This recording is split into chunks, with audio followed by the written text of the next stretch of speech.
Bonjour à tous, aujourd'hui on va faire une recette qui m'a été demandée par une amie et du coup j'ai voulu faire une vidéo pour en faire profiter le grand maximum de monde. Donc du coup on va faire aujourd'hui une recette de soupe aux lentilles. Donc pour ce faire il va nous falloir des lentilles que j'ai fait tremper la veille et laver. Du coup j'ai essayé d'enlever le maximum d'épluchures de lentilles. Il va nous falloir une viande au choix. Moi j'ai pris du poulet, mais vous pouvez prendre ce que vous voulez. Alors ça c'est vraiment très facultatif, c'est typique de ma région, la Kabylie. Donc c'est une comment ça s'appelle, c'est de la graisse séchée, chez nous on appelle ça le khli', du coup pour ceux qui savent ce que c'est. Mais sinon c'est de la viande séchée, ou là en l'occurrence c'est de la graisse séchée. Pour les légumes il va nous falloir des pommes de terre. Vous pouvez prendre des pommes de terre et des carottes. Moi j'ai pris que des pommes de terre parce que j'aime pas les carottes spécialement, donc je préférais ne pas en mettre. Un oignon ou un oignon et demi haché, 2 à 3 gousses d'ail, ça dépend de la grosseur. Là j'ai pris de la tige de céleri que j'ai coupée en tout petits morceaux comme ça, et puis je vais les mettre dedans, ça donne un bon goût. Une tomate que j'ai râpée. Voilà pour les légumes. Ensuite vous aurez besoin, ça c'est de la coriandre que j'ai congelée. Je les congèle de cette façon là parce que sinon elles s'usent trop facilement, donc du coup je les conserve dans des petits trucs comme ça, des petits sachets alimentaires, et puis je les garde au congélateur. Du coup là c'est thym et laurier. Ça aussi c'est facultatif, mais ça donne quand même assez bon goût je trouve.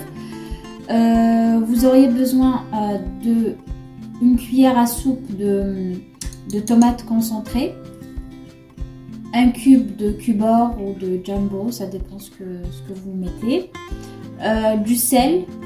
Là j'ai du poivre et du cumin, et j'ai mis un tout petit peu de rasanou, voilà c'est le hanout comme on dit chez nous. Donc voilà, on va passer tout de suite à la cuisson de notre soupe, et puis à tout de suite. Alors nous voilà dans ma cuisine. Donc du coup ici j'ai mis l'équivalent d'une cuillère ou à 2 cuillères à soupe d'huile. Maintenant ce que je vais faire, c'est je vais mettre la viande, du coup le poulet et l'oignon et l'ail à revenir. Du coup je mets tout ça.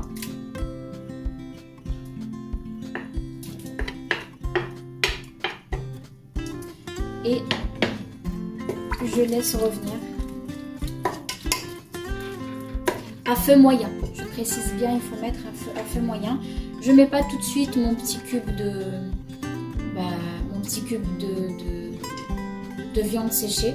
Enfin, je le mets pas tout de suite parce qu'en fait c'est une viande très grasse, donc du coup je le mets vraiment vers la fin, juste pour le goût.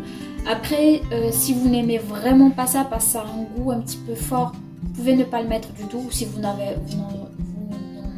pas, vous pouvez ne pas le mettre du tout. Du coup, ça sera facultatif. Sinon, ce que je vous propose de faire, vous pouvez le râper. Comme ça, du coup, vous aurez le goût, mais vous n'aurez pas trop l'aspect du gras. Je pense que c'est ce que je vais faire pour vous montrer tout à l'heure. Donc du coup je vais le mettre après. Et là j'ai mis tout à feu moyen et je vais laisser revenir. Donc du coup ma viande, moi j'ai pris du poulet, l'oignon et du coup l'ail. Je suis désolée, la caméra elle s'est coupée, mais pas de panique. Je vais vous faire un petit récapitulatif de tout ce que j'ai fait. J'ai mis tous mes ingrédients, je les ai fait cuire à feu doux, y compris du coup les lentilles. Donc j'ai tout fait revenir dans de l'huile, et ensuite une fois que tout est cuit, j'ai mis bien sûr toutes les comment ça s'appelle, Et maintenant j'ai mis à peu près un demi-litre d'eau et je laisse cuire à feu doux. Et du coup ça donne cet aspect là. Voilà. Et maintenant je vais aller attaquer mon pain que je vais faire tout de suite. Donc je vais laisser tout ça mijoter à feu doux. Du coup je vais voir où ça en est. Là par exemple vous voyez ça commence à faire des petites bulles et du coup ça fait une espèce de couche de petites bulles comme ça, et c'est à ce moment là que j'augmente le feu au maximum et je remets le couvercle et je laisse mijoter. Alors pourquoi je fais ça? Tout simplement pour m'assurer que les graines de lentilles cuisent bien. En fait, si on les cuit directement à feu doux, elles peuvent ne pas cuire très bien. Et moi, j'aime bien quand ça croque pas. J'aime bien quand c'est du coup comme une soupe, quoi. Donc voilà, et je laisse maintenant mijoter tout ça et puis je reviendrai après. Alors je reviens voir mon petit... Oh là là. Je reviens voir comment c'est. Là ça a bien mijoté. Mais bon, il faut laisser réduire l'eau au maximum. Parce que là vous voyez, vous pouvez le laisser comme ça, hein, c'est aussi bon. Mais moi j'aime bien que ça soit bien réduit. Hop. J'aime bien que ça soit très bien réduit. Donc je laisse encore un petit peu et puis je vous montrerai le résultat. Voilà. Alors vous vous souvenez du petit morceau de viande séchée que je vous ai montré. C'est maintenant que je le mets parce que ma soupe est bientôt cuite et bientôt prête. Donc du coup je la mets pour 2-3 minutes. Et puis je l'enlèverai par la suite parce que j'ai pas envie qu'il soit trop qui donne beaucoup trop de goût parce que c'est assez fort.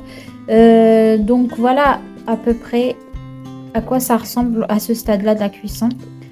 Donc c'est déjà bien cuit, mais moi je vais bien la laisser mijoter encore un petit peu plus. Ah, je suis désolée pour la buée là. Donc voilà. J'ai laissé ma viande sèche à peu près 5 minutes et je vais l'enlever parce que vraiment c'est juste pour le goût. Et là je vais encore laisser un petit peu ma soupe. Je crois que je vais la laisser encore 2 minutes et puis je vais l'enlever. Alors les amis, maintenant je crois qu'il faut que j'arrête la cuisson de cette belle soupe et je vais vous montrer le résultat final une fois bien dressé et bien servi. Vous voyez, je vais vous montrer juste à peu près à quoi ça va ressembler. La soupe doit ressembler, elle soit pas trop liquide, mais pas trop dure non plus. Enfin dure non, mais pas trop lourde. Donc voilà pour ma petite soupe aux lentilles. Voilà le résultat. J'ai mis un petit peu de céleri, de feuilles de céleri. Pour le goût et pour décorer un peu. Voilà son aspect. Donc voilà, elle est très bonne. Moi j'adore cette recette. J'aime vraiment beaucoup. Et j'ai fait avec du pain. Si vous voulez avoir la recette, je vous la mets en barre de description. Donc voilà, j'espère que la recette vous aura plu et que vous allez la tester très prochainement. Et j'espère que vous allez me dire en commentaire ce que vous en avez pensé. Et si vous la réussissez, envoyez-moi des photos ou dites-moi si ça vous a plu ou pas. Donc voilà, en attendant la prochaine vidéo, je vous souhaite une très bonne soirée ou une très bonne journée. Ça dépend à quelle heure vous voyez la vidéo. Et puis moi je vous dis à très bientôt.